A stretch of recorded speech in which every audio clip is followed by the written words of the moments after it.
Thank you, John. Thank you, honorable ministers, distinguished guests. It's a great pleasure to be here in Nairobi.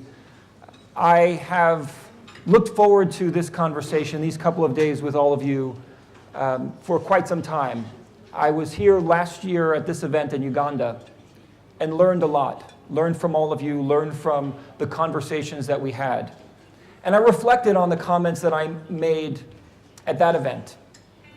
And I realized I was far too negative, far too maybe critical about the pace of progress.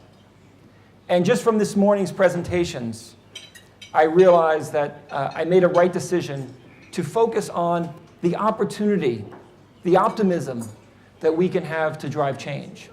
Part of the conversation last year was rooted in the OECD survey that many of you have seen. So the OECD survey highlighted the reality that all of you, I think, already know intuitively, that technology alone doesn't drive the change that you need to make, that we all need to see in our classrooms to drive student progress. And we're going to hear lots of conversations around ICT. This is all rooted in a mutual desire, a shared desire to help every student reach his or her potential, create jobs, fuel the economies across Africa. And we can do it. Now, these surveys show us something that we all need to recognize. And while technology is important, it sure is, and technology thoughtfully appreciated can have a huge impact. The work that all of us do is about people. It's about inspiring children. It's about helping school leaders expand their expectation and vision, encouraging and supporting and celebrating our teacher heroes across Africa. This is a people journey. And despite the enthusiasm of technology, and someone who's been visiting thousands of schools throughout my career, across the world, it's reinforced a knowledge that it's about the people, not the technology. Technology will grow, it will get better and better, but it's about the people.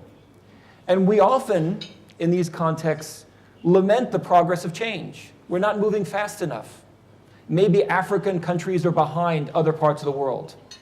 I can assure you to say, we shouldn't lament the process of change, and African countries are poised to lead the way in this transformation. Because most countries have not actually approached the conversation thoughtfully, holistically, collectively. And you have the opportunity to bring broad vision to drive this change holistically. Now, the reality is, the most important thing to think about in this journey is something that we often overlook. That the change that we're trying to drive is already taking place. The way in which all of us learn, I see some folks taking photographs of this presentation. The way in which all of you participate in your learning environment has changed fundamentally and forever. The way your students are using information, the way in which the globe is connected is fundamentally different. That provides a different context for learning. Before, learning was scarce. It was focused on the people specifically who had the information. Now learning is much more distributed. The opportunity to get insight, connect, share is global, and it's for everyone. Huge opportunity in this shift. And the learning transition is all around us.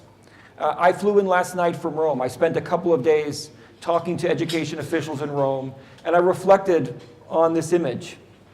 This is an image from St. Peter's Cathedral in the Vatican, where I was just a couple of blocks of the last few days.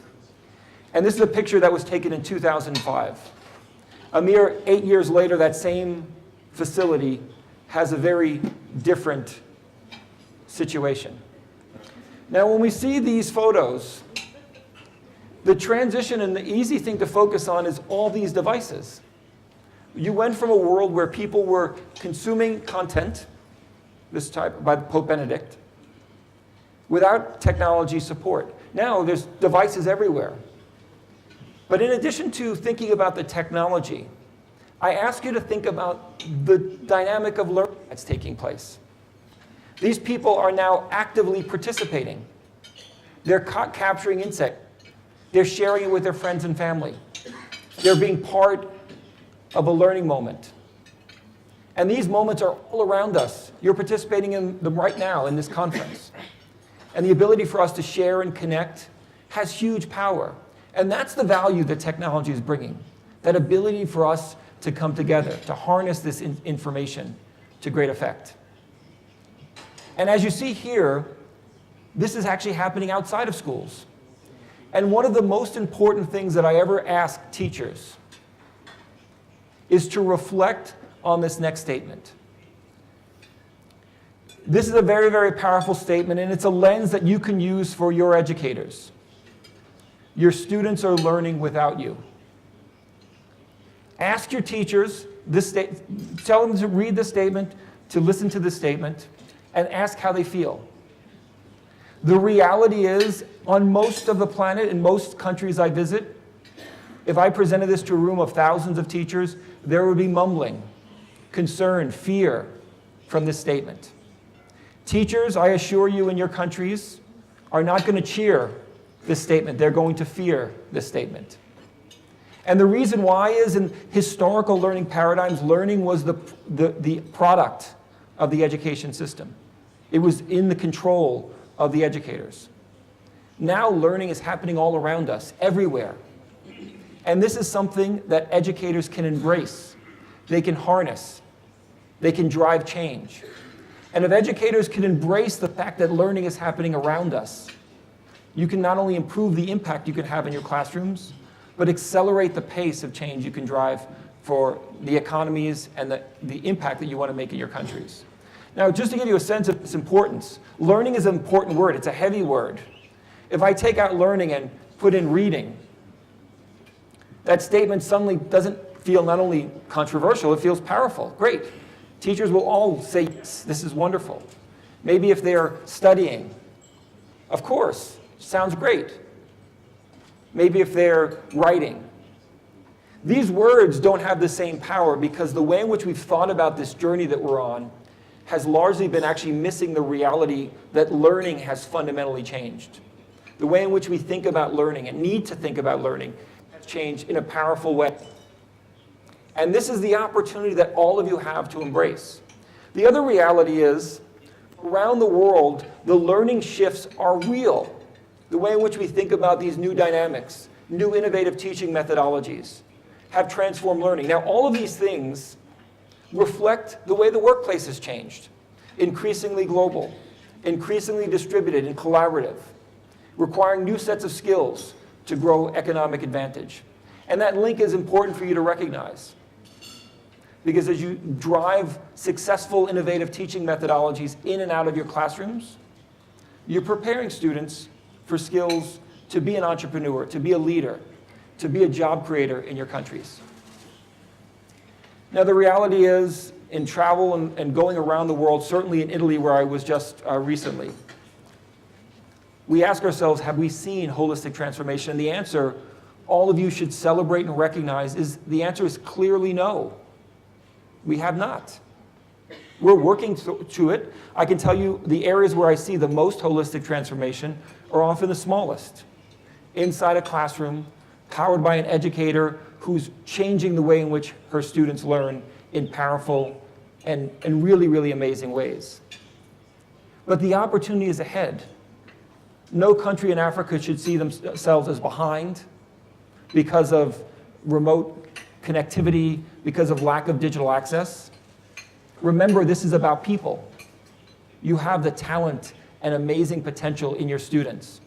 You have teachers who are passionate about the work that they're doing, and a knowledge that with leadership, you can drive change. Now, the great example is we are seeing some of the best projects, the largest projects in this region. Projects that are driving change. I'll start with where we are here in Kenya. And the Teacher Service Commission recognizing that it's about people, certainly providing lots of devices, over 1 million devices across students across Africa. But recognizing the most important foundation is to train teachers to embrace this journey. And we've partnered to train over 11,000 teachers across Kenya to prepare them for that journey. We see this change happening in Rwanda, where they're taking lessons from Kenya and everywhere around the world to build on that success. Thinking about the power of a digital identity for every student. Building towards that, not only to connect, but to understand the future of how learning is going to transform, to personalize. Rwanda taking partnership with Positivo to build factories, to build devices and assemble devices locally, to create a flywheel of economic change and development. And recently with Côte d'Ivoire, thinking about how they can power the cloud to drive change, to scale across their university system and higher education. Huge opportunity, and some of the best references we can have around the world are here in the region. All these projects are fueled with vision and passion, with leadership to drive change. And one of the things that I get a chance to do and see these projects around the world is reflect on where we are with digital transformation. The elements, and they're holistic, from students and educators to thinking about the internal operations, to thinking about how learning can transform. And one of the great things about it is I'm always learning. I'm learning and feeling these lessons every single day. And I'll highlight 9 of them.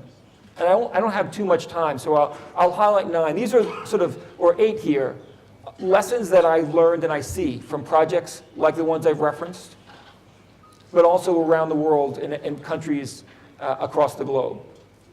The first one I will say is leadership matters. And the leadership has to be bold. Leaders that drive change for students, for economic growth, harnessing the potential of a long-term commitment, drive the kind of positive focus that we need. This change is not going to happen in a year, and the change is not about the acquisition of technology. It's about preparing your teachers, your school leaders, your students and parents for a journey long going forward, for purpose to drive impact. Technology will come and go. Leaders who drive the kind of positive impact know this, and they have a plan to drive change and perseverance to see it through. They also know a very important goal, that automation doesn't equal transformation. I can tell you, I live in a country where technology has largely been in schools automating the learning of the past. We celebrate digital textbooks, digital tests, to maybe make our backpack lighter, but graduation rates stay the same. College enrollment rates stay the same. Test scores stay the same. That's partly because thinking about technology as a foundation for change is not the reality of driving the quickest impact. Thinking about the learning, thinking about the teaching as the foundation for change, and technology is merely a tool to drive that change. And we start with asking a question of how do we think about technology to drive this kind of environment beyond the classroom? Hugely important. So thinking about automation is fine. Maybe you come to that with right after access. But starting with transformation, what are we trying to do in our classrooms? What are we trying to achieve? Really drives the change that you want to see far in the future. And then lastly, one other lesson that I'm going to reflect on, and I do this purposefully because I get often frustrated by a willingness to accept less in countries that have less technology acquisition, maybe less digital access. And I'm going to talk a little bit about the role of data. And you see this with the foundation that's being set in Rwanda with identity and digital identity. Data will drive this change. The insights that we can gain from the interactions with students in and out of the classroom. The ability to connect systems, digital books, digital exams, with educators, parents, and students to power their learning going forward. The ability for us to use sensors to get insight of where students are, what resources they are using across our school system, to power the energy efficiency of buildings, to keep them safe, secure, and more cost efficient. Data will drive the future of learning, a learning that's far more adaptive, far more personal, far more flexible. And countries in Africa shouldn't settle to start with access. Aspire to drive the change, to lead the way, to show other countries how to think about these things holistically, to drive the change in a very, very profound and important way. And these are the elements that will drive the future. Now, all of this is rooted in a recognition of a framework. This is an example of our school transformation framework, and this has been modeled with countries all over the world. And one of the things that we provide is assets, templates, blueprints for all of you to leverage to think about the change. And it starts with establishing a vision. What's the vision that you have for change? How do you enforce that vision? How do you inform your constituents of the vision? It's very, very important that you connect what you're doing in classrooms today with where you want to go in the future. When you go to an airport and you see a sign saying, apologize for the construction, we're building a better airport, in many ways, there's a connection to the future that makes you understand the promise of where you're going and maybe make sure that you can wait in line a little longer or deal with a little bit of congestion in the airport. In many ways, you're going to be doing the same thing as you think about this journey for your constituents, for your teachers, for your parents and your students. You're going to build a brighter future. It's not going to be easy. It's not going to be without challenge. You have to persevere and excite people about the future that you're building. So everyone pushes forward. Everyone leans in to drive that change. Now, the foundational framework includes a number of assets, and I'll highlight just two. One is the foundation that we have for 21st century skills. We talk about skills a lot. Everyone recognizes the importance of collaboration, creativity, computational thinking, etc. These skills are the foundation for not only our schoolwork, but the way in which we're preparing students for the future. But I go around the world and I often hear teachers talk about the importance of creativity. Ask yourselves if the skills that you're trying to drive are important. Then ask yourself another question. How are you measuring those skills? How have you reinforced what those skills mean for every teacher consistently? How does your teacher identify when one student is more creative than another? And when the student who's less creative, what tools they use to inspire them to be more creative? In many parts of the world, in very few, I've ever actually seen a foundation for those things to be answered and addressed. What we've done is partnered with education leaders around the world to build that. And we have a foundation to look at skills across levels. If you want to think about creativity, define what it means for every educator, for every parent, for every student in your country. Identify what it means when you're performing at a basic level, an intermediate level, an advanced or expert level across that competency. Give teachers tools to identify and diagnose, to provide activities and environments in and out of their classroom to inspire students to get to the next level. This common framework takes skills and actually makes them real. Don't just talk about the value of collaboration. Reinforce it with assessment. Reinforce it with tools for educators. These are the things that we're building. This has nothing to do, by the way, with technology. It's nothing to do with Microsoft. These are foundational tools that you need to drive the change that you want to aspire to in classrooms. And this is an opportunity, I think, that you can do to leapfrog other countries who are thinking about skills or caring about skills, but not actually doing anything to support and drive the change that we need in classrooms. We're thinking a lot about technology and bringing technology increasingly more cost-effectively, in most cases free, more flexibly. The work that we've been doing has been teacher-inspired and totally focused on helping students achieve. Increasingly connected, increasingly open, increasingly partnering with local providers to deploy and implement. And there's a range of exciting tools like Minecraft to inspire students, tools like Office 365 and OneNote to empower educators in classrooms that we provide to schools. And some of these tools are powerful and yet small. Tools like Skype change the world. One of the things I've had an opportunity to connect with schools all over Africa via Skype and connect with schools around the world via our annual Skype-a-thon. We have our Skype-a-thon coming up in November 20th and 23rd and 24th of this year. And last year's Skype-a-thon, just in 48 hours, we traveled over 5 million virtual miles. We had schools in Kenya spending 24 hours connecting to other schools around the world to learn. And when you connect classrooms, you can truly change the world. Create more tolerance and understanding, learning about cultures, economic conditions in other parts of the world, to inspire and really change the world. So we're excited about the journey we have with very simple technologies to make a difference in classrooms. All of this is rooted in the work that we've been doing for years with our For Africa initiative, committed to driving innovation, breaking through the challenges of access, and working with countries and country officials to drive really meaningful change. And all that has to happen in education first. It's our most important pillar, because education is the foundation for growth. And we're going to embrace this together. We're going to learn throughout this journey. There are many examples that we can reference, whether it's TV white spaces, the work that we've been doing to train, the support of our tools like Imagine Academy to give students and adults skills to grow in the economy. These are foundational tools, and these are things that help us learn throughout the work we go forward. And I'm going to close with just a reflection. Our CEO was here in Kenya to launch Windows 10. And that was a little over a year ago.